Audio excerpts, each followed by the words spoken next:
Venus, what do you mean? Oh, perfect. All right.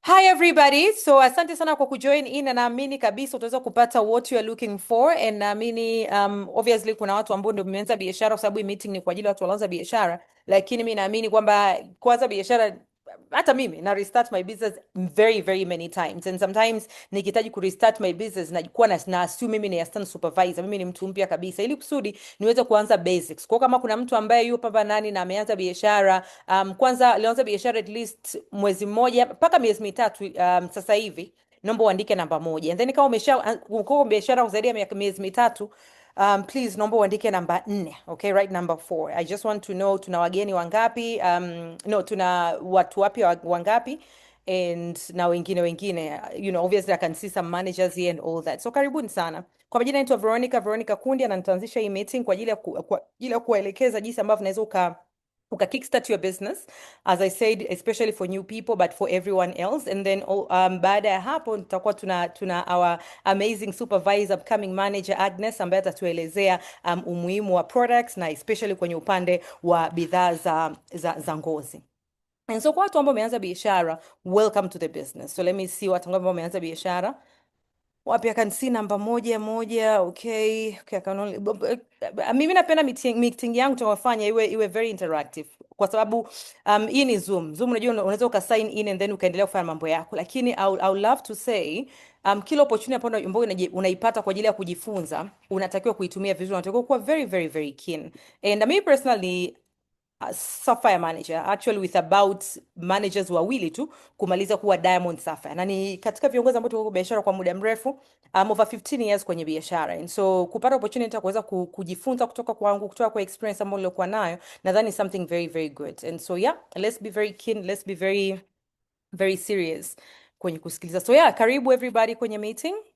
Na kuna hii manyo, obviously hii ni cover ya muda mrefu sana, inaitwa First Steps to Manager. First Steps to Manager ni kitabu ambacho kinakusaidia kukupatia guide ya ufanye nini unavyoanza biashara. Na kama kinavyoitwa First Steps to Manager, inamaanisha kina almost everything ambacho unakihitaji mpaka unavyofika manager. And sometimes I know tunakuwa recruited na sponsors, watu ambao tunaingia kwenye biashara tunaita sponsors. Obviously tunakuwa na uplines and all that, lakini ndio maana kuna sessions kama hizi nikimaanisha kwamba unamhitaji sponsor wako, lakini kama ni mtu ambaye uko very willing na committed kwenye biashara yako, then you should know kwamba unahitaji kuwa independent mapema sana iwezekanavyo. And so utamhitaji sponsor wako, maybe atakusaidia meeting zako za kwanza, atakusaidia kwa vitu vya kwanza vya kwanza vya kufanya and all that, but wewe in your heart and in your mind inabidi ujue kwamba mimi ni mtu ambaye nataka nifanye biashara kwa ajili ya malengo yangu, kwa ajili ya familia yangu. And so usimsubirie, maana sometimes unaweza kukuta sponsor na mambo mengi, unaweza kukuta upline na mambo mengi, unaweza ukashangaa like hivyo tu yani. Kwa hiyo kwa sababu umejoin kwa sababu wamekuinspire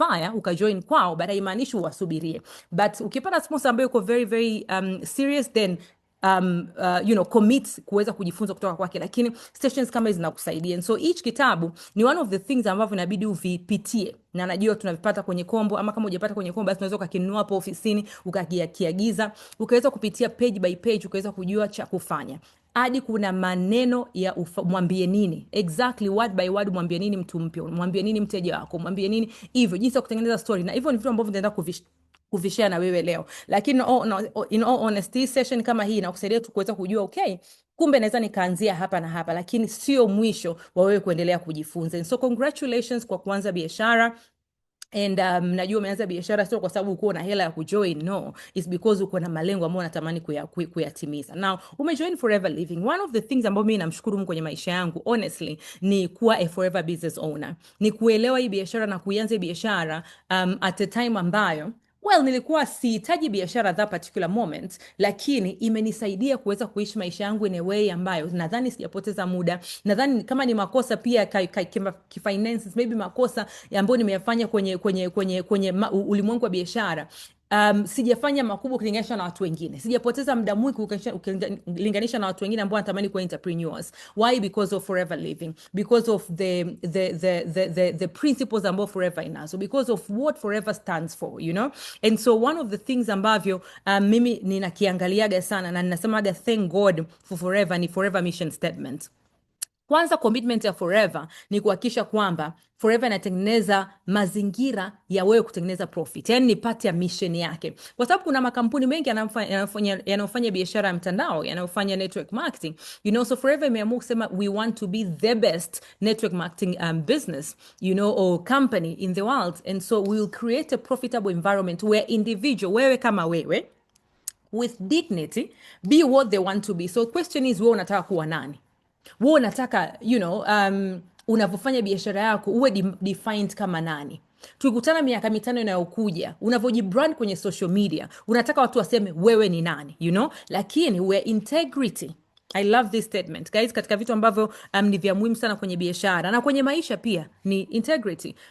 You know, integrity ni ile vitu ambavyo unavifanya, ama wewe ni nani kama watu hawakuoni. You understand?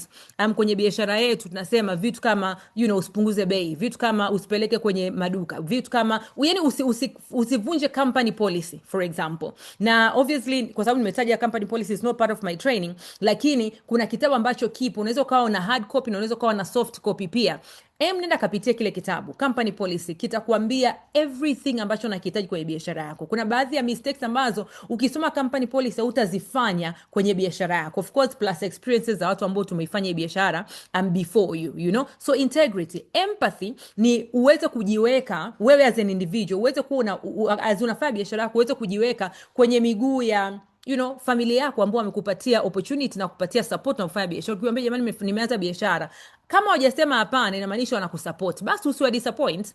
Lakini of course obviously usijidisappoint wewe. Empathy ni kujiweka kwenye viatu vya, let's say sponsor wako umejoin kwake ndio, lakini kuna expectations ambazo wanazo kwako as much as ni biashara yako. Lakini kumbuka unapokuwa hufanyi biashara na yeye amekupatia muda wake, umpoteza muda wake pia. You know, so commitment tunaweka kwenye biashara yako sio kwa ajili yako tu, ni kwa ajili ya sponsor wako, kwa ajili ya, you know, upline wako ambao wamejicommit kwa kukupatia knowledge ambayo unaenda kuipata ama unaenda kuwa nani kwenye hii biashara. Okay? Lakini empathy kwenye downlines wako unavyokuwa unajenga biashara yako. Kumbuka hii ni network marketing. Hautaifanya mwenyewe. Obviously inabidi uwaambie watu. Katika watu unataka waambie kuna watu ambao watajoin business. Unavyoingiza watu kwenye biashara yako, inabidi ujiweke kwenye viatu vyao. Wamejoin, wamekuamini. And so unavyoweka commitment yako, ujue tu unavyoweka na kuwa serious na biashara yako sio tu kwa ajili yako, ni kwa ajili yao pia, because wanasema the temperature ya team inakuwa measured na temperature ya kiongozi. Wewe ndio utakuwa kiongozi. Kwa hiyo inawezekana hauna mtu yote kwenye timu yako, lakini this is what I'm preparing. Maybe utapata mtu wa kujoin kesho. You know, and so these things will actually help you. Empathy kwa wateja wako. Ukimuzia mteja wako products. And so jiweke kwenye viatu vyake. Ametoa hela yake, amekupatia wewe, amekuamini. And so unampatia support, unamfollow up. You understand? Empathy kwa prospects wako. Prospects watu ambao utaenda kuambia sana biashara. Wewe you were once a prospect mpaka ukajoin biashara. Ulikuwa ni prospect wa sponsor wako. Wewe ukiwa na watu wako ambao wanakuangalia, ambao wanatamani kujoin kwako, jiweke kwenye viatu vyao. And so unavyokuwa unajipresent ili uweze kuambia uzuri wa hii biashara, basi jua unavyofanya hivyo unampatia mtu ndoto mpya. Unampatia mtu hope. Unampatia mtu sema kama yeye amefanya, basi na mimi nataka nifanye ile biashara. Siku akijoin basi ni kwa sababu wewe ulifanya vizuri kwenye kujiportray as a forever business owner. All that ni pata empathy guys. Uwe una uwezo at any time unavyofanya biashara yako, unavyoishi maisha yako as a forever business owner, unakuwa na ile empathy. Umeona? Lakini at any time guys, fun is our guides. Yani hakikisha unaenjoy biashara yako. Hakikisha unavyoenda kufanya mauzo unaenjoy, unavyofanya, yani unavyopost unafanya, unavyoenda kwenye meet, unavyojoin kama hivi. Yani hakikisha kweli, yani you are this happy person, which I think is a choice. But of course, pamoja na global travels, pamoja na vitu ambavyo tunafanya kila siku kwenye biashara yetu vya kusaidia kuweza kuwa na have fun. And anasema we will create and cherish a passion for and belief in our company, our products, and our industry. We will seek knowledge and balance. Guys, congratulations. Naomba ujipatie, sasa tumeongezeka hapa. Naomba mnipatie fires huko kwa ajili yako wewe mwenyewe ambao umeamua kusema ngoja ni join hii meeting. All right? Kwa sababu umeamua kutafuta knowledge. So put in the fires in there guys, kwa sababu umechoose na unaishi the forever mission statement na mission ya forever. Okay? Kutafuta knowledge, lakini at the end of the day pia balance ya kufanya biashara yako na maisha yako kila siku. Na mimi the best way ya kupata balance kwenye hii biashara ni kuichukulia forever as your new part of lifestyle. Yani usichukue forever kama sasa hivi ndio muda wa forever. No, mimi every time is my time ya forever. Nikiwa napika nafanya forever. You know why? Jana nilikuwa napika, niko clean 9 leo day 4. Nikachukua kabla ya kuanza kupika nikachukua glasi yangu nikachukua na chupa yangu ya aloe vera ya berry nectar, nikamina nikanywa. Part of my video.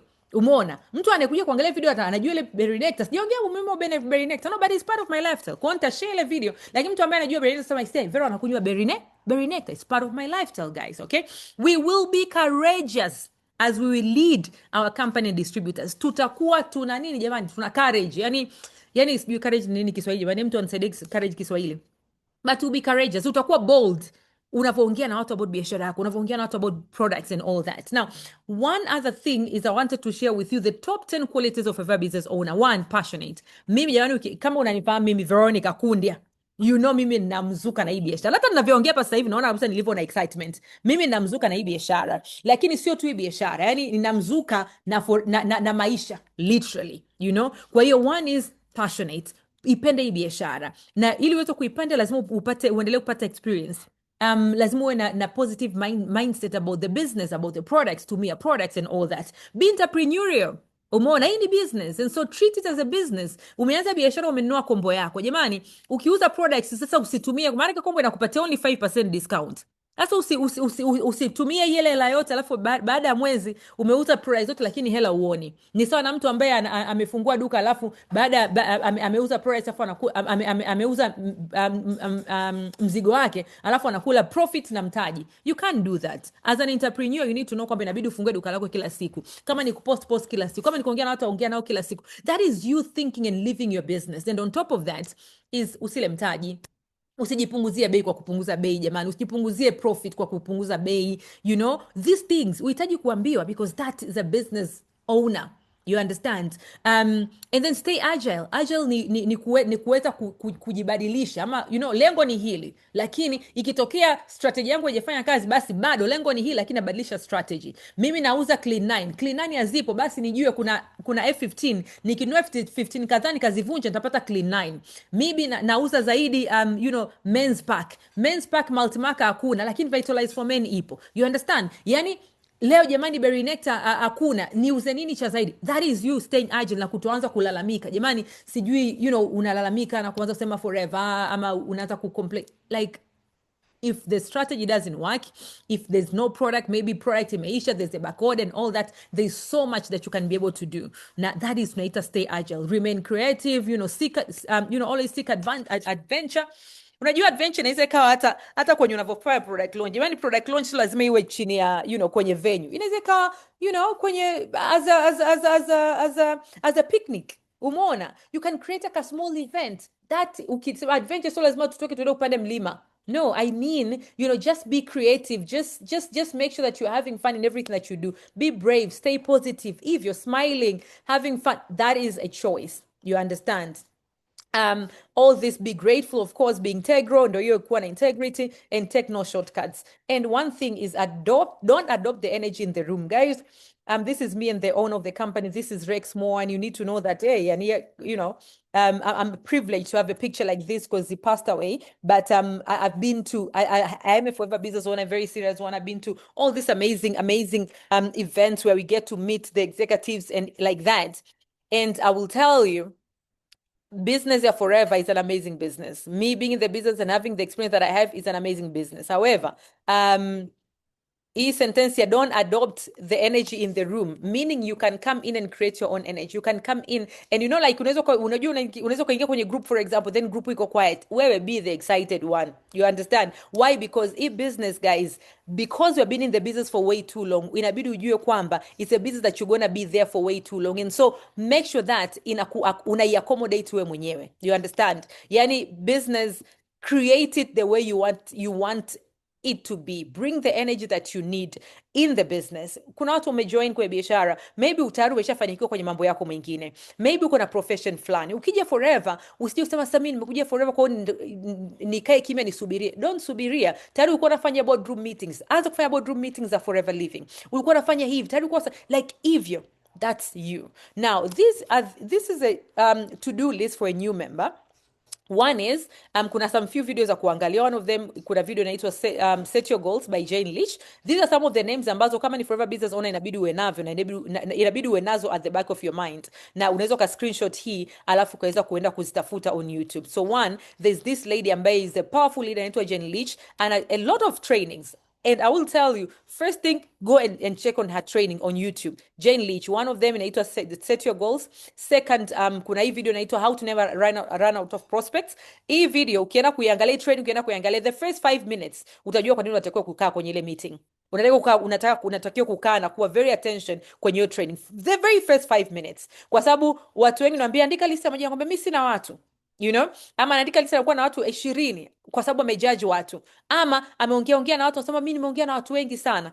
This training itakusaidia kuweza kujua how important it is kuwa na prospects na kuwa na watu wa kuongea nao. And then you need to write a list of names, at least 200 names. And kuna kwenye first step to manager yako kuna page inaitwa memory jogger, lakini the simple way also ni kwenda kwenye list yako, kwenye phone book yako, angalia kila mtu ambaye umemwandika pale kwenye nani, yani kwenye phone book ambaye unaye kwenye phone book. Usijudge mtu, ndio maana hii training nataka uiangalie. Usijudge mtu guys, because you don't know. Mtu anaweza kuwa anamuona mtu ana hela nyingi lakini kumbe anahitaji safari. Sasa hivi watu wanatafuta hela za investments jamani. Yani kama mtu anasafiri sana, kwa nini atumie hela yake ya kusafiri wakati anaweza join forever alafu akapata safari za bure? You understand what I mean? So there's a lot that forever can offer. Lakini right everybody, we kazi yako wewe kwenye hii biashara forever ni kuambia watu. Usiwaze mtu anaweza, hawezi, huyu anaweza kuongea. That's not your job. You understand? Your job is to tell everyone about the business. And then kingine cha muhimu, set a date with your sponsor or upline for personal business planning session. Umeanza biashara, maybe umeanza biashara miezi 4 iliyopita, miezi 5 iliyopita, maybe ujua launch kwenye biashara yako. That's okay. Check on your sponsor, check on your upline and tell them, you know what, nina watu wanataka kuongea nao, can you please speak to them? Okay, sponsor wako atakiwa kufanyia meetings 1 2 3. Baada hapo anza kujifunza jinsi ya kuongea na watu wako na kuweza kufanya biashara yako mwenyewe. Lakini one more thing is create your business story. It's part of what I'm going to train with you. Lakini I know and I understand kwamba na dakika 45 tu, which sio dakika nyingi sana, so maybe naweza nisiweze kucover everything ambacho nimekiandaa. Kama nikiweza kupata session nyingine, Venance, kama uko hapa, I'll appreciate kuweza kuimalizia kama nitashindwa kuifanya hii. Lakini part of what I always tell people is make sure una business story. Jana tulikuwa tuna business session and right away kuna mtu akajoin business na kuna mwingine nikapewa feedback majoin, watu ambao nimeshaambiwa fast. Lakini one of the things ambavyo tulikuwa navyo ni tulikuwa tuna session na business session, lakini tukawa na Dr. Witness akashare story yake na akasema the reason why aliweza kurecruit is because nimwambia Witness, andaa story yako, record story yako, put it out there. And she did it. Story yako ni kitu very simple. Hi, unafanya nini? Labda lese ninafanya kazi, unahitaji kusema kazi yako ni ipi? Ama unataka kusema unafanya kazi ofisini gani? No, mimi ni mwajiriwa, lakini unasema unachopenda kwenye ajira yako ama ambacho upendi kwenye ajira yako kisababisha ufanye kitu kingine cha tofauti au utafute another opportunity. So mimi ni mfanya kazi, nimeajiriwa lakini unajua mshahara haitoshi. Nimeajiriwa, napenda kazi yangu lakini inanibana sana. Hivyo. And then nikawa natafuta cha kufanya. Nikakutana na rafiki yangu akaniambia about biashara. Nikaamua kuanza. Umepiga hatua ipi? Kama hujapiga hatua na umeanza biashara, unaambia tu mimi na kwanza kuna trainings, naona ninakoelekea ni pazuri. Just like that, inatosha. You put it in a voice note or in a video. Do that. Kama unaweza kufanya that by tomorrow, do that. Because itakusaidia kuweza kukuexpose kwa watu, kuweza kuambia about biashara yako. Have the password ya forever system yako, uweze kuwa unaangalia system yako, uweze kuwa unajua na kufuatilia CC zako jamani. How to know and place your order, inabidi ujue. Biashara Plus is an app ambayo tunayo kwa ajili ambayo inasaidia kuangalia bei. Kwa hiyo kana sponsor wako hajakwambia, lakini tuko na app ambayo unahitaji kuanza kuuliza jamani bei ya kitu fulani ni ipi? No, tuko na app, just download it utaipata. Know how to order your products and register people under you. Umekuwa registered, inabidi ujue jinsi ya kuregister watu wengine. Prepare your business cards or prospecting cards or flyers, uwe nazo pia. Tuko na flyers za products, tuko na prospecting cards mwanzo ukapata design ukatengeneza za kwako. Alafu pia kingine ni approach your close people for retailing. Kuna message inaitwa trial customer message. I'm gonna share. Kama kuna manager ambaye anaifahamu trial customer message, please share kwenye group ya team. Okay, Forever Tanzania, share there. Kama uko kwenye team yangu please naomba share kwenye group ya King. And then committing to learning something new every single day. Hii pattern nitairudia tena. Okay, so I hope umesha screenshot all that. And I'm going to share with you before I go anything. Naomba ni share na nyie the mistakes you should not make as a forever business owner. Okay, 1. Now that you're in a learning period, jamani naomba niwaambie, you should stay in your business for at least miezi 12. Yani watu wanaanza biashara, nakumbuka kuna mtu nilimrecruit, kesho yake namtafuta kumfanyia planning, hapokei simu yangu mpaka na cha leo. Hasa unawaza ndio, hata kama inaenda kuongea na watu wengine wakamlisha matango, sawa. Haya, kwa nini usipokee simu? Sasa leo umeanza biashara and then of course una expect about, kutokana na story, sijui nani amekurecruit na story yake ikoje, maybe umekuwa inspired. Kwa hiyo everyone story kwenye hii biashara iko tofauti. Unaweza ukajoin biashara, kesho yake ukiingia kwenye group uambie mtu amekuwa supervisor within a day, it's fine. Story yako na kwake ni tofauti. Wewe kama wewe umejoin biashara kwa ajili yako, Mungu ndo anajua story yako na anajua, ndo anaipanga hiyo story yako. I will tell you, stay in the business for at least, naomba uandike 12 months in the group, in the chat, write 12 months guys, 12 months. Never look left, never look right. Usije ukapata hela ukasema nimepata hela kwa sasa hivi ukaanza kurelax. Mimi nakumbuka nilianza biashara, ilichukua miezi 4 kufika manager. Nilipokuwa manager nikaona hela si ndio hii, nikaanza kuslow down, nikaacha kufanya ambayo niliyafanya kulipeleka manager. Nimefika manager, kuna siku ikafika nilikuwa natengeneza bonus za maviambuzi, tunaita bonus za maviambuzi. Why? Because nilikuwa comfortable. Kwa hiyo kwa wale ambao mtapanda levels haraka haraka, still ukipanda levels haraka haraka haimaanishi unajua. Stay, endelea kujifunza, endelea kufanya, umeona, endelea kushow up on your business. 12 months guys, 12 months. Within these 12 months utapitia a lot of phases kwa biashara yako. Kwanza uko excited, utaendelea, excitement itaisha, utaanza kuwa challenge. Kuna watu ambao watakuwa wana kureject, maybe watu wako uliokuwa unatamani wa join hawato join mapema unavyowaza. You understand all that? You should know kwamba it's gonna be within 12 months na our stories are different, but 12 months guys, I can see 12 months. Naona mjaandika sana, kwa amkubaliana na mimi ama vipi? Or 20 years, of course 20 years, but I'm asking for only 12 months guys. 12 months kwanza. Within 12 months of showing up in your business every single day, I can assure you uta level up definitely, utauza, uta recruit definitely, lakini itakuonesha kwamba forever is where you belong. That's what I want. Nataka ifike kipindi ambacho forever imekuingia damuni. Wanasemaga forever haiwezi kukulipa kama haujaifanya in a way yani unajua inatakiwa kuingia damuni. Yani ukutana na mtu akwambia anakohoa tu kidogo, umeshawaza head lotion, ndio unajua forever imekuingia damuni. You understand what I mean? Yani ukutana na mtu yani ameongezeka clean 9 imekuingia damuni. Mtu anakwambia jamani Snaila, jamani forever, hiyo ndio imekuingia damuni. In such a way unaiongea everywhere. Guys, 12 months. Share your story as a new business owner. Be honest and do not exaggerate, in the sense that ndio umeanza biashara so mbele nimeshatengeneza milioni 10. It's not true, and people wataona kupitia wewe, hata iona tu yani. So don't exaggerate stories are products, don't exaggerate stories are business, don't exaggerate your income, you understand, don't do that. Do and say what, and I'll tell you, watu wanapenda watu ambao wanaweza ka relate. You understand? Again, don't borrow your products to people with desperation. Sio umeanza biashara yako and then ukawa unawaza ngoja hivi nitauzaje? Sijui itakuwaje. Watu wanakwambia naomba unikopeshe, alafu unawakopesha. Don't kopesha them. Don't kopesha them, because ukishamkopesha mtu product yako, jua kabisa kwamba ndio umeshampoteza mteja wako.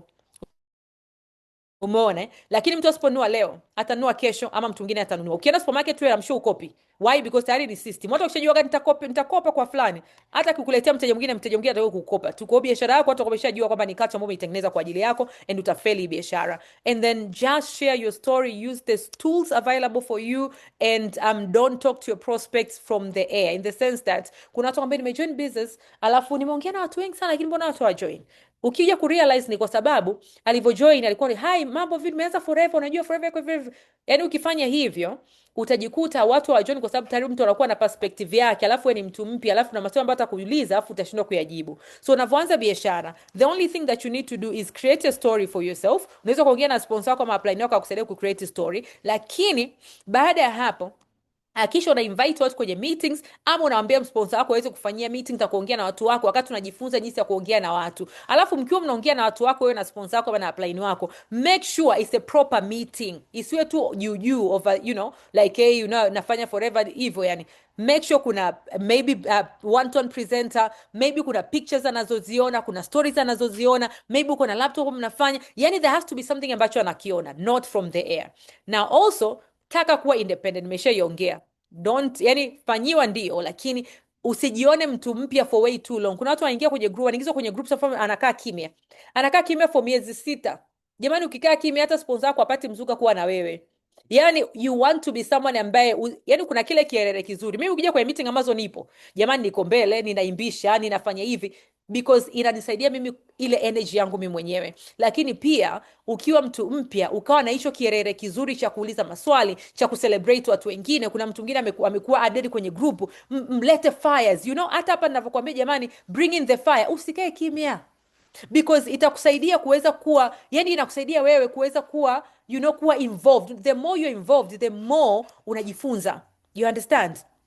So be independent, and don't feel you're new for way too long, okay? And then talk to your sponsor, talk to your upline as many times as possible. Yeah. And of course, no kwamba you'll feel disappointed, you'll feel rejected, you'll feel all these kind of feelings kwenye hii biashara, lakini at the end of the day guys, this business is worth it. Na unapofanya hii biashara, at any time t, jua kwa nini unafanya hii biashara. At any time t, jua kwa nini unafanya nini, unafanya biashara yako. And so hakikisha unaweka malengo. Sasa hivi jua lini nataka niwe nani, lini nataka ni level up, but nataka nitengeneze shingapi.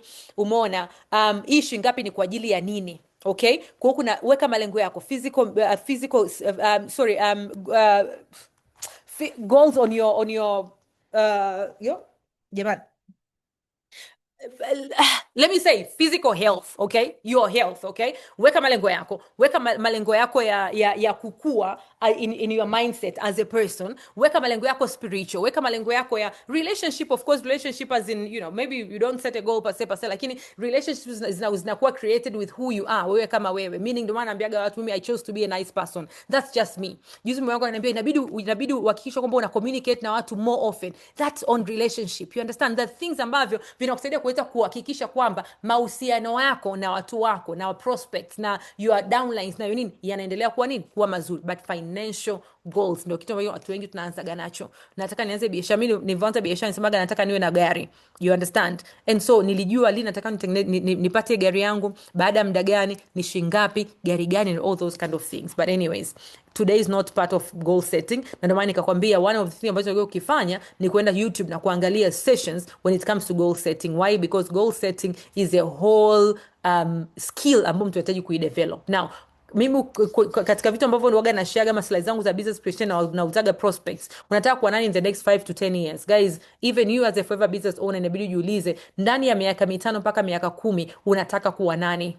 Yani wewe kwenye hii biashara yako ya forever, what do you want? Na tuko na hii session ambao our country sales manager Enos Woga anatufundisha ya kuweka malengo yako ya kuanzia mwaka mmoja mpaka miaka 3 mpaka miaka 5 ya biashara. Ladies and gentlemen, unaweza ukawa chairman's bonus qualifier ndani ya mwaka wako wa kwanza biashara. Unaweza ukawa eagle manager ndani ya mwaka wa kwanza biashara. Unaweza ukawa kaplan qualifier ndani ya mwaka wako wa kwanza wa biashara. You understand? Unaweza kupata mambo makubwa ya biashara ndani ya muda mfupi. You know, and so 5 to 10 years unataka maisha yako yaonekane vipi kupitia biashara forever? This is very very key and a very very important question to ask yourself. So 5 to 10 years unataka kuwa wapi? Lakini tusianzie tu hapo jamani. 3 months from now tukifunga huu mwaka unataka kuwa nani kama forever business owner? Nilikuwa naongea na one of the it was a 3-way call.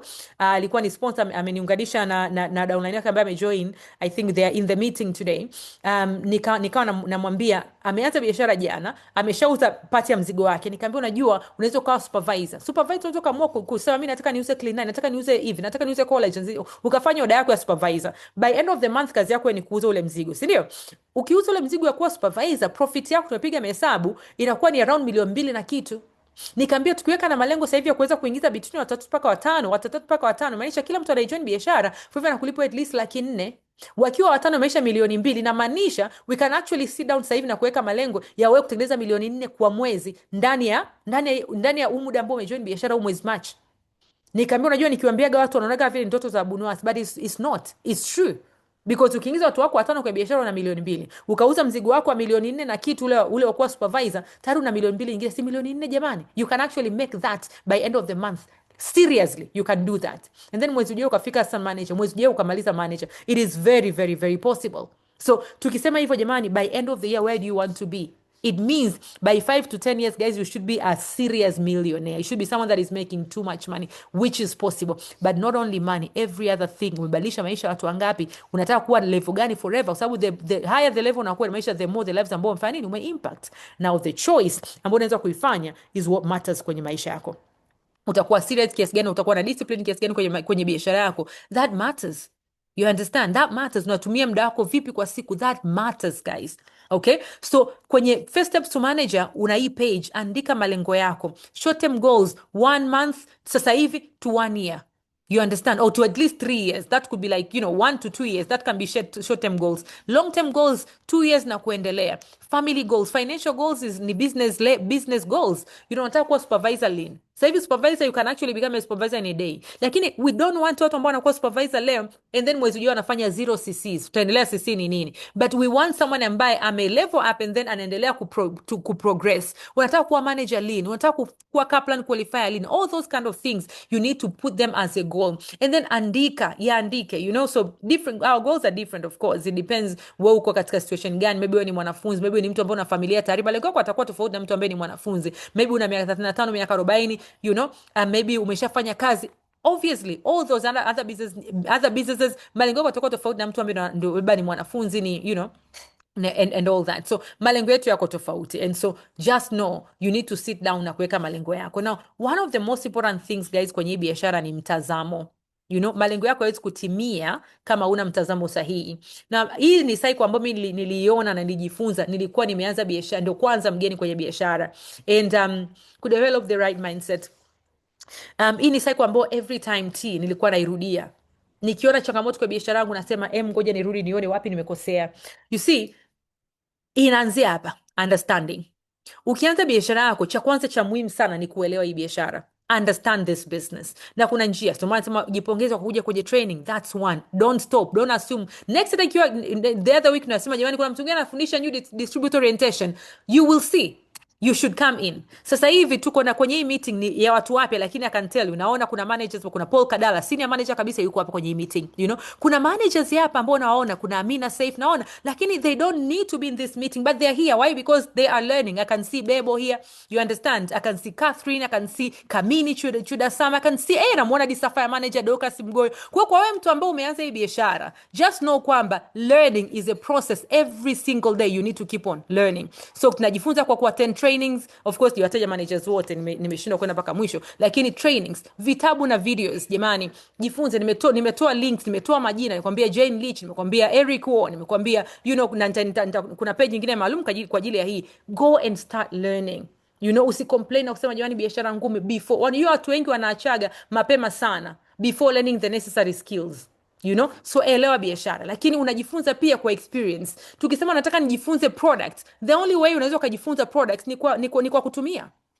Mimi leo nafanya Clean 9. I know how I feel kwa kufanya Clean 9. Juzi tuli launch challenge ya Japan Aloe Challenge ya kutumia aloe vera gel 2 kwa siku 3. Let me give you my experience ya kunywa hiyo. Jamaa mimi nilikuwa of course wote tunatumia products, I know. But then aloe vera gel ukiwa unakunywa tu labda ile glass moja and then unaacha and all that hivyo. I tell you, mimi nilikuwa na nikajifunza hadi mambo ya inflammation. Inflammation inamaanisha mwili wako na fight magonjwa kila siku kwenye maisha yako. Ukijikata utashangaa maybe unaweza kupata kausaha ama paka vimba, paka pekundu. Inamaanisha mwili wako na fight nini? Una fight kile kidonda. Now kuna acute inflammation na kuna chronic inflammation. Mimi nilikuwa nikikaa muda mrefu, of course nilikuwa na changamoto fulani.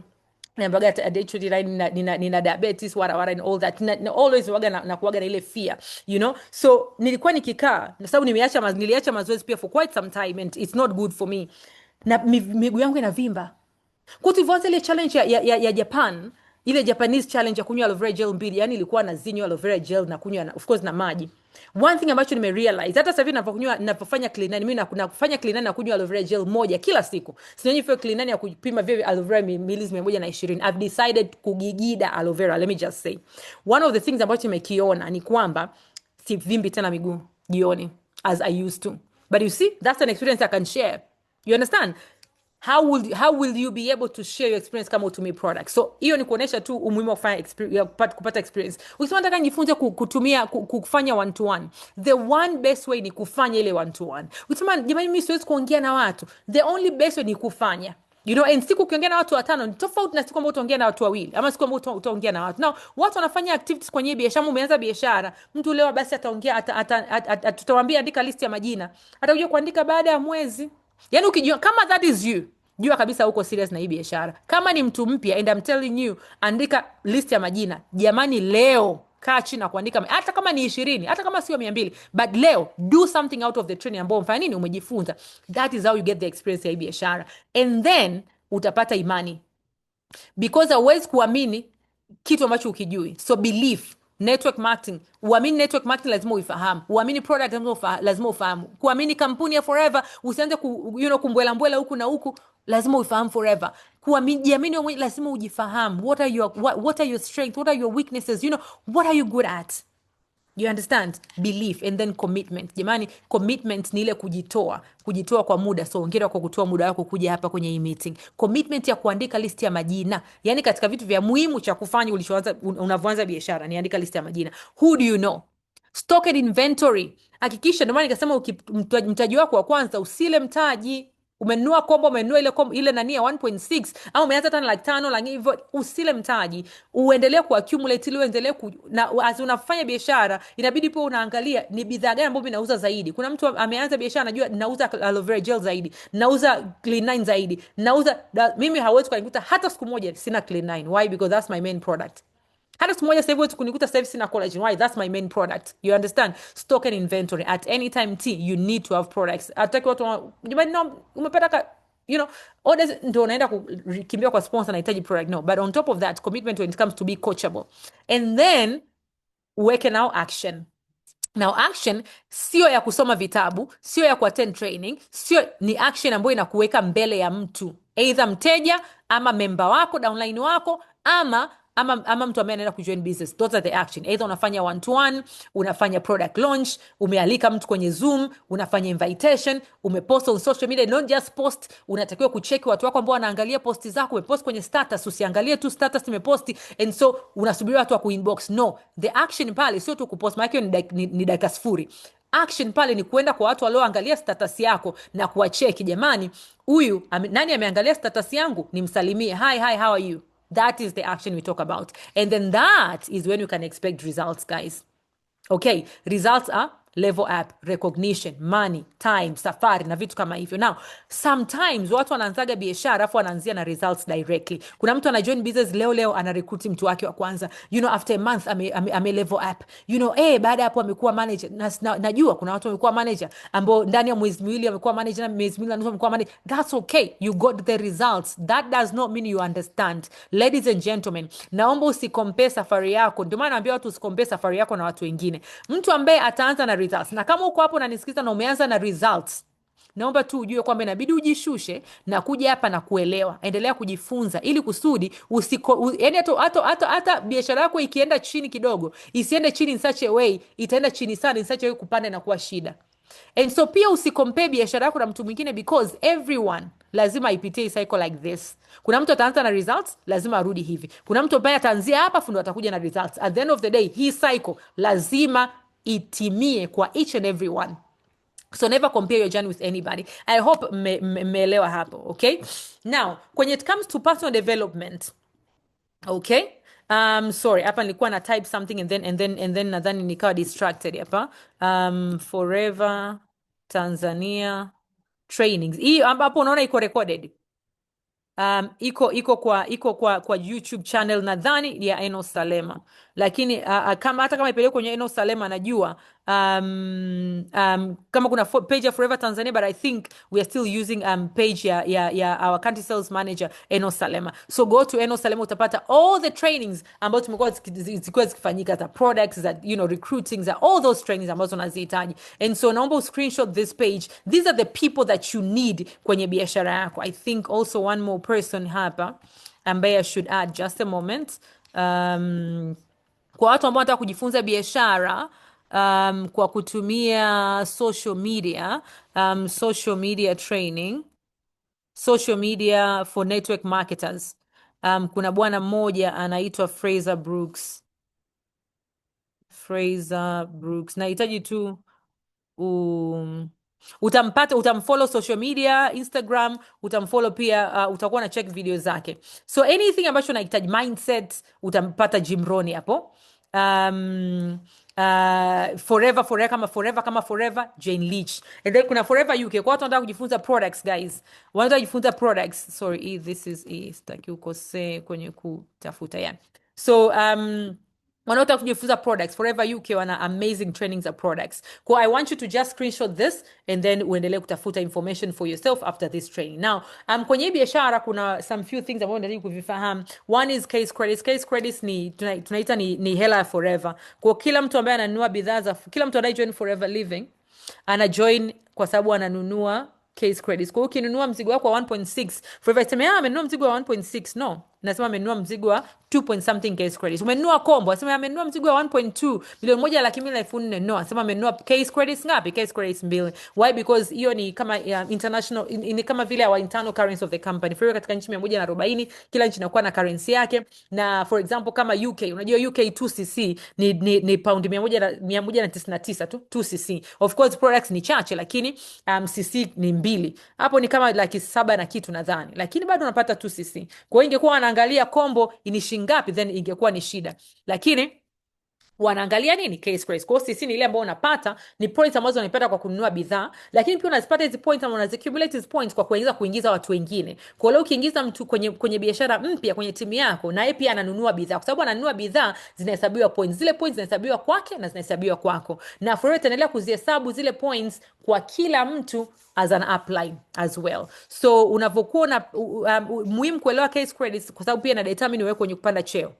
Okay, for example kaingiza mtu akaingiza mtu, au tunasema huyo ni kizazi chako cha pili, but ile system mbili iliyoingia kwa yule mtu wako wa pili pale inahesabiwa kwa mtu aliyomuingiza na inahesabiwa kwa kwako pia. Kwa hiyo zile mbili zinahesabiwa kwenye wewe kupanda nini, kwenye kupanda cheo. So unapata case credits kwa kuingiza watu na kuweza kufanya nini, kufanya manunuzi yako. Na katika kitu ambacho ni cha muhimu pia cha kuelewa ni kuna kitu inaitwa 4cc. 4cc ni minimum business ambayo unatakiwa kuifanya katika mwezi in Forever Living. Now 4cc kwa nini ni muhimu? Kwa sababu 4cc it means money. 4cc literally kwa mtu ambaye anafanya biashara Forever Living Tanzania, kama unafanya 4cc, okay, kwanza unafanyaje 4cc? Let me see, did I do this? 1 minute. Okay, yeah, so it's the same page. So kama unataka kufanya unafanya 4cc, kwanza cc yako moja Forever nasema lazima iwe kwa jina lako. Kwa hiyo umeanza biashara yako, let's umenunua combo. Kama umenunua combo, umejoin kwa 2cc mwezi huu, inamaanisha katika hizi cc zako 4, sababu cc ni personal business ya kwako mwenyewe ambayo haina uhusiano na timu yako. Umefanya 2cc, ni mtu mpya. Ukiingiza mtu mmoja wa cc 2 nyingine, aidha amenunua kama amechagua, lakini amefanya cc 2 kama wewe, tayari umeshakuwa 4cc qualified. Now, kwa nini 4cc ni muhimu? Kwa sababu kwanza as an assistant supervisor anakulipa hela. In actual sense, assistant supervisor hatakiwi kupata bonus in Forever, only if akirecruit mtu as bonus. I mean, unaweza kupata hela kwa kufanya mauzo ambayo yanatoka kwa wateja, lakini Forever haina bonus maalum kwa ajili ya nini? Kwa ajili ya watu ambao ni assistant supervisor, unless umefanya 4cc. Ukifanya 4cc, Forever anakulipa bonus inaitwa boost bonus. Boost bonus ni 5% ya manunuzi ambayo umeyafanya kwenye kampuni kwa mwezi huo ambao umefanya 4cc. So that's the bonus ambao assistant supervisor pekee ndo anapata. You understand? Until you become supervisor na kuendelea. Kwa kama ufanyi 4cc means utapata hela kwa kuingiza tu, so utapata hela kwa kwa kuingiza watu, lakini kuna some bonus ambao utaipata, and then utapata hela kwa kuweza uza products kwa watu wengine ambao utapata zile 43% retail profit. Kwa 4cc means money. Now, how you do 4cc? 1, cc moja lazima ifanyike kwa jina lako. Okay, kwa jina lako. Why? Because tunategemea kwamba ukinunua aloe vera gel leo mwezi, ukitumia dawa meno leo, mwezi ujao utatumia dawa meno tena Forever. Hautarudi tena kutumia dawa za meno zingine. Kwa hiyo kuna some products ambazo you are expected kuzitumia wewe kama wewe. You understand? Wewe na familia yako. So 1cc kwa jina lako na kuweza kusupply na watu wengine wako wa karibu. And then cc 3 unaweza zikaja kwa jina lako wewe, kwa majina yako mwenyewe, yani kwa jina lako wewe, ama ukafanya cc 3 kwa kurecruit watu wengine. Ukiingiza mtu directly kwenye timu yako kwa jina lako, is part of your 4cc. You understand? Leo ukaingiza mtu wa 2cc combo, mwingine akaingia kwa nusu, akanunua mtaji, labda akaanza na mtaji wa 800,000 labda. You understand? Tayari ni another 1cc, tayari wewe ni 4cc qualified. Ama ukafanya 1cc yako ukaingiza watu wawili ambao wameingia kwa combo, ama ukaingiza watu wawili ambao wamechagua price kwa 1.6 1.6, inamaanisha umeexceed 4cc lakini you are active. Tunasema umekuwa active. Now, why ufanye 4cc? Because forever naamini kwamba lazima uwe na personal business ili uweze kumuongoza mtu mwingine. Discipline inaanza na nini? Na self leadership, inaanza na self leadership. Na ni culture ambayo unaitengeneza. Mimi kama kiongozi, kama nisifanyi 4cc, nikawa nimelala tu nyumbani nasema timu yangu fanya, kwa tu singekuwa najisikia vizuri, leader anakula ila kwa sababu ya kazi ambayo tunaifanya. No, you have to work your business. Basically 4cc pia ni building block ya biashara yako. Leo utaka kuwa manager, unahitaji kuwa na team. Kama ni watu timu wanaofanya 4cc, unahitaji kuwa na timu ya watu 9 tu ambao wanafanya 4cc. Only 9 wanafanya 4cc. You understand? But that is if wanakuwa wanafanya 4cc every single month. But otherwise, usually unakuwa na timu ya watu wengi zaidi. Kuwa manager, ukitaka ku level up kuwa manager, unahitaji kuwa na timu at least watu 25. Katika hao kutakuwa na watu ambao wanafanya 4cc, kuna watu ambao tutakuwa wameanza biashara, kuna watu ambao wanafanya 1 2 3 and all that, but utakuwa na number of people ambao watakuwa wanafanya 4cc, and that is how you can level up to manager. So kama ni mtu ambaye ufanye 4cc, hauwezi kumwambia mtu mwingine ufanye 4cc kwenye timu yako. And kama utakuwa na team ambao ya watu ambao hawafanyi 4cc, it means your team will not grow, and that's why you cannot be able to build your business. Now, 4cc, the idea ni sisi kurecruit watu ili tuuze pamoja. Business yetu ya Forever, that's how it is. We don't just recruit people ili waweze kununua makombo na wakae nyumbani. No, we are recruiting each other in Forever ili tuweze kuongeza idadi ya watu ambao tunauza bidhaa zaidi. Forever inaenda kukulipa wewe kutokana na watu wangapi, wewe na watu wangapi kwenye timu yako ambao mmeuza move ama mmenunua bidhaa kiasi gani kutoka Forever mkapeleka kwa wateja. That's how you make money in Forever. So the bigger the team ya watu ambao utaendelea kuwa recruit ambao na wenyewe wanafanya 4cc, inamaanisha the more the volume ambao everybody anafanya. In Forever Tanzania, 4cc inatakiwa kulipa at least 1,000,000 mpaka 1,200,000 depending na hizo 4cc zimekuja vipi. Kama zimekuja kwa kurecruit watu, inamaanisha ni tofauti na kama zimekuja kwa kufanya, kwa wewe kufanya manunuzi ya wewe mwenyewe, nunua uta. Lakini usually 4cc itakupatia profit between 1 million to probably 1.2 million. You understand? Na unavyojenga biashara yako, inabidi ujue kwamba najenga biashara na nikiwa nazingatia all these things. Kuna watu we call Forever 4core. Ukiwa unaanza biashara yako ya Forever, umeanza kwa kufanya manunuzi yako wewe mwenyewe, meaning wewe unanunua na kuuza. Hii tunaita productivity. Lakini ili biashara yako iweze kukua na kuweza kujenga biashara kubwa, lazima uanze pia kufanya nini? Kurecruit watu wengine kwenye timu yako. Kuna watu ambao mimi siwezi kurecruit. No, it's okay. It's just a moment. Na kwa sababu ndio umeanza biashara, but as I said, jifunze. The more unajifunza jinsi ya kuongea na watu and all that, you'll get people ambao wana join biashara. So when you are recruiting also, make sure kwamba watu wako pia wana join meetings kama hizi, wanapata elimu ya biashara, na pia make sure watu wako wanauza products zao mapema, kwa sababu mtu anapouza bidhaa mapema zinamsaidia kuweza kustay in the business. It means hata ulianza biashara, kama umeanza biashara sasa hivi, nimekuambia kuna mtu ameanza biashara leo na ameshauza product. Yani cha kwanza na elimu ya kwanza ya kujifunza ni jinsi kama naweza nika move mzigo wangu faster.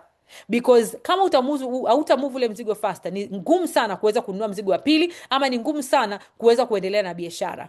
So hata ukiingiza watu wako biashara, make sure kwamba they get in the business but they also sell the products quickly, na wanaanza kutengeneza hela mapema. And then now you need to make sure that unaanza kufanya nini? Ku level up. Yani unavopanda cheo mapema itakusaidia kuweza ku create a story. Watu ndio umeanza juzi unasema kwa supervisor, unaanza kushangaa watu wanaanza kujoin kwa biashara yako because wanaona kwamba kuna movement kwenye maisha yako. Kuna movement kwa kile ambacho umefanya nini, umekianza. Kwa kama umeanza biashara sasa hivi, jifunze kuanza kuuza hizo products mapema.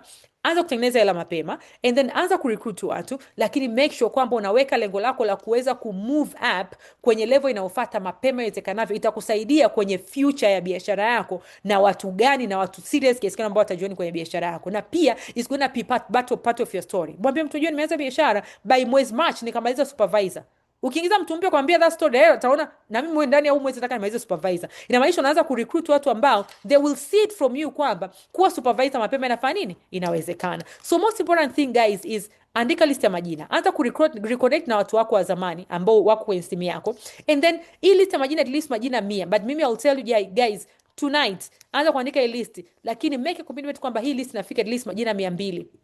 At least majina 200. And then nimezungumza about story. I cannot share all that because of course naona nimeshare exceed time definitely, and I have so much that I wanted to share with you guys, but story is part of it. Naomba uende kwa sponsor wako mwambie nataka nitengeneze story yangu, but go to your manual, your first steps to manager ina here hapa jinsi ya kukusaidia jinsi ambavyo unaweza kutengeneza story yako ya biashara.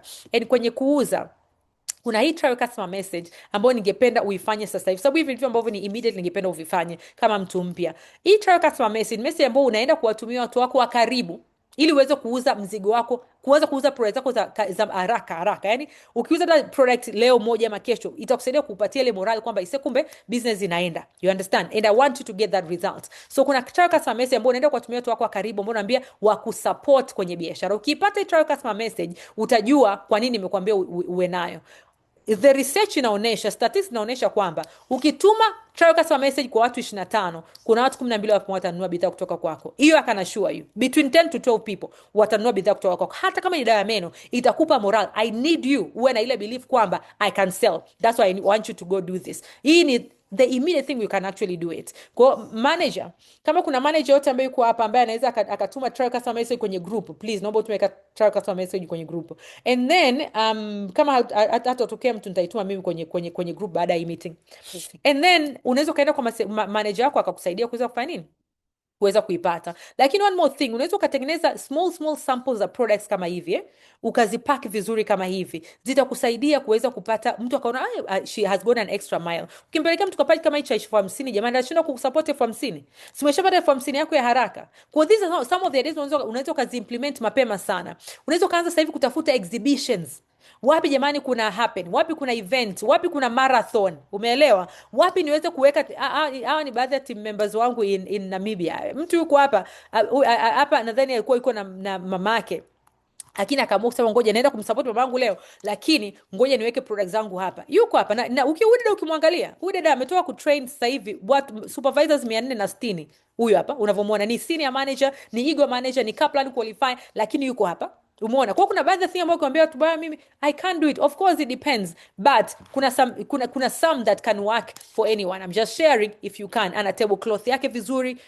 This one doesn't have, but these ones kwenye exhibitions I'll say make sure you have your table is set vizuri. Huyo hapa ni waziri. Yeah, you can see huyu ni Babela, huyu ni senior manager Pauline Kairuki. Hii meza ama kwenye exhibition table yetu ya Forever Living ndio ilikuwa awarded as one of the most valuable tables kwa sababu unaenda kutoa afya. But you can see very nicely set and all that, you know. So make sure kwamba unachokifanya pia kina represent nini? Kina represent Forever. You can actually organize sasa hivi nimekwambia uongea na sponsor wako. Unaweza mkaorganize office meeting kama hivi. Unaweza mkaorganize home meeting kama hivi. Umeona, ukainvite watu wako 2 3, watu wako 5 10 nyumbani kwako, mkaweza kukaa chini wakaonja products wakatry kama hivi. You can see hivyo, you can do it. Kuna meetings ndogo, kuna jumuiya. Hii ilikuwa jumuiya jamani, tukaenda tukawafanyia fashion, tukaongea products and all that. Wamefanya picnic, so you can even organize a picnic quickly. Hii ni mimi hapa back pale Coco Beach picnic, watu walikuja I think kama wageni 7 na nikauza products, na I think kuna mtu alijoin kwenye biashara. So these are some of the ideas ambazo ukaenda kuanza kuziimplement sasa hivi. Social media is another way, but kwenye social media guys is a whole session ambayo nadhani itakuwa planned kwa ajili ya kuweza kuelekeza hii biashara. And so nina another training ya nani, nadhani I shouldn't do it, lakini one of the most important thing ninavyomalizia is always jamani, kwenye mindset ujisaidie wewe kama wewe, uwe na tabia ya kujitia moyo. Utakutana na prospect wanakukatisha tamaa, utakutana na watu wana order product bwana anairisha, utakutana na mtu ambaye anairisha, but at any time team, kuwa na sentence zako ambazo zinakusaidia kuweza kubakia online, you know, kubakia on the line, yani kuwa na ile mzuka kuendelea kufanya biashara, kwa sababu you will be disappointed. I can assure you will be disappointed, lakini at the end of the day ladies and gentlemen, hii biashara is very worth it. And so nataka utengeneze hela mapema kwa kuweza kuuza products zako mapema. I want you to aim at big things kwenye hii biashara and know kwamba you can do it. Before end of this month, committing to doing your 4cc. You know, you might not have understood how, but hizo idea ni mambo nimekupatia za kuweza kuuza products juu japo ni haraka, lakini I can assure you if you go and plan on these ones you can be able to do your 4cc, and that means unaweza kukaa sasa hivi na kuweza kuweka plan ya kuweza kutengeneza at least milioni 1 mpaka 1.2 by mwisho wa mwezi wewe na manager yako. So go to your manager baada ya meeting, mwambie manager I need to make 1 million. Kwanza naomba mtaje managers wenu, managers wenu. Naomba kama uko hapa ni mtu mpya, andika tu manager wangu ni fulani. Aje kwenye manager wako atakuja hapa atajua uko serious. Wewe andika tu fulani I'm very serious. Andika tu hivi. jina la manager yako, ambia I'm very serious, ili manager yako akija hapa ajue fulani kweli alikuja kwenye mkutano na yuko very serious. Managers, let's go to the charts right now, let's get to see nani ambaye yuko serious, ambaye yuko serious kufanya CC 4 by mwisho wa mwezi, atengeneze at least 1 million by end of the month.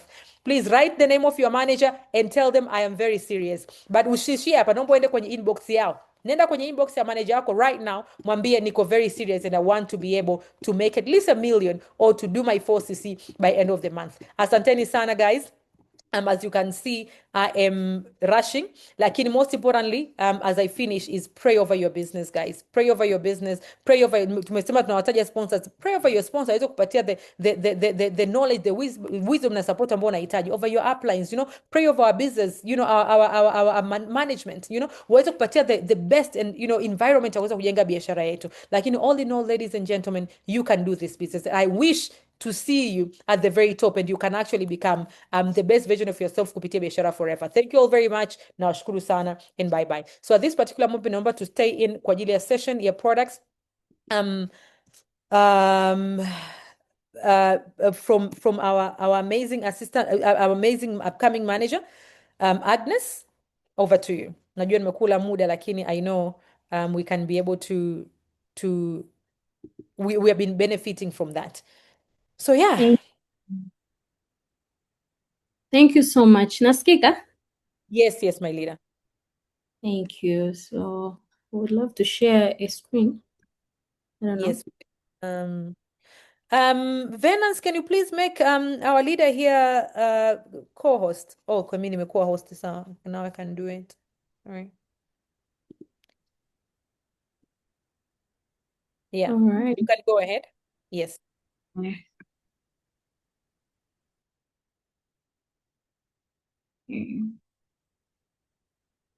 As our leader is sharing there, naamini tumekuja huku tumeshawaambia our managers kwamba we are very, very serious. Saina, you're very, I can see you. All right.